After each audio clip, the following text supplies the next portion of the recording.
मुझे बदनाम करके उसे क्या मिला, कहते हुए सीमा बस रोए जा रही थी। उसके आंसू रुकने का नाम नहीं ले रहे थे। वो अपनी माँ से बार बार एक ही बात कह रही थी। सिर्फ आसानी से तलाक पाने के लिए उसने मेरा नाम गैर मर्दों के साथ जोड़ दिया, मेरी जिंदगी को नरक बना दिया। मेरे पति होते हुए खुद मुझ पर ये इल्जाम लगा रहे हैं। ये वही इंसान हैं जो कल तक मेरे लिए सब कुछ करने को तैयार थे। आज अपने अहंकार में मुझे नीचा दिखाने के लिए मुझे तलाक दे रहे हैं। मेरी गलती क्या है? अपने और अपनी बेटी के लिए आवाज उठाना। अब लोग भी मुझे अजीब नजरों से देखते हैं, गंदी गंदी बातें करते हैं।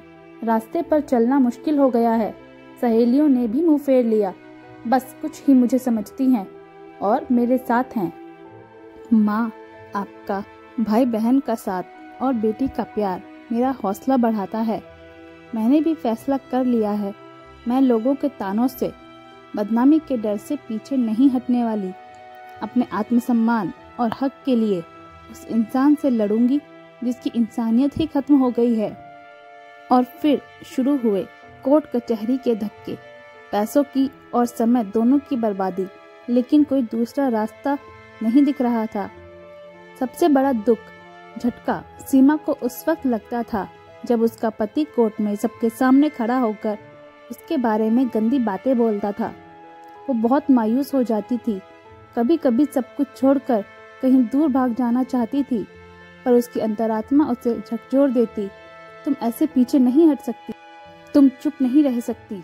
और सीमा फिर हिम्मत कर खड़ी हो जाती अपनी बेटी के हक के लिए। सोचती मैं मजबूत बनूंगी, तभी तो अपनी बेटी को मजबूत बना पाऊंगी। जैसे जैसे कोर्ट में केस आगे बढ़ रहा था, सीमा का आत्मविश्वास भी बढ़ता जा रहा था। वह बेझिझक अपना काम करने लगी थी। उसे महसूस होने लगा था लोगों के सामने एक अच्छी शादीशुदा जिंदगी का दिखावा करना बहुत गलत था। अगर उसने कुछ लोगों को भी सही बात बताई होती, अपनी परेशानियां बताई होती, तो आज ये दिन न देखना पड़ता। लोग उसकी मुश्किलों को समझते। खैर, जो होना था सो हो गया, सोचकर सीमा ने ठंडी सांस ली। अब वो अपनी जिंदगी खुलकर जिएगी। उधर सीमा के पति को भी एहसास हो गया था। उसने सीमा पर झूठे इल्जाम लगाकर मुसीबत मोल ले ली है। उसने तो सोचा था सीमा जैसी समाज में एक अच्छी जिंदगी जीने का दिखावा करने वाली औरत मुंह बंद करके चुपचाप घर में बैठ जाएगी, पर हुआ सब कुछ उल्टा। सीमा ने तो घरेलू हिंसा की सच्चाई सबके सामने लाकर रख दी। कुछ सबूत भी जुटा लिए थे। वो अब अपनी बेटी के साथ जीना सीख गई थी। उसके घरवाले भी उसका पूरा साथ देते थे। तभी एक दिन दरवाजे की घंटी बजी। सीमा ने भी सोचा कौन हो सकता है इस वक्त। जब देखा तो वो अचंभित रह गई। दरवाजे पर उसका पति खड़ा था। उसने सीमा से पूछा, अंदर आ जाऊं?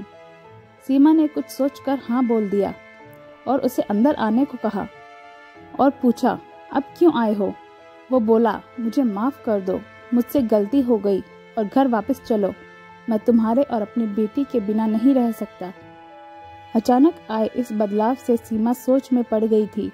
वो कुछ समझ नहीं पा रही थी, पर उसका पति केस वापस ले साथ में सुखी जीवन बिताने की बात कर रहा था। उसने सीमा से कहा, चाहो तो थोड़ा सोचकर जवाब देना। पर सीमा का जवाब तो तैयार था। उसने साथ जाने से मना कर दिया और बेटी ने भी बोल दिया, मैं मम्मी के साथ ही रहूंगी। सीमा का पति ये बोलकर तुम ठीक नहीं कर रही, वहां से चला गया। पूरी रात वो सोचती रही, उसने गलत निर्णय तो नहीं लिया? क्या मुझे अपनी बेटी के अच्छे भविष्य के लिए साथ चले जाना था? बेटी को माँ पापा दोनों मिल जाते। शायद सच में उनकी सोच बदल गई हो। सोचते सोचते सुबह हो गई। सब घरवाले भी सोच में थे कि क्या किया जाए। इंसान बदल भी तो सकता है, पर सब ने समझदारी दिखा कुछ दिन इंतजार करने का सोचा। तभी केस की तारीख भी आ गई। सीमा ने सोचा था आज के पति के व्यवहार से पक्का निर्णय ले लेगी, और जो हुआ सोच से बाहर था। पति का वही रूप पाया।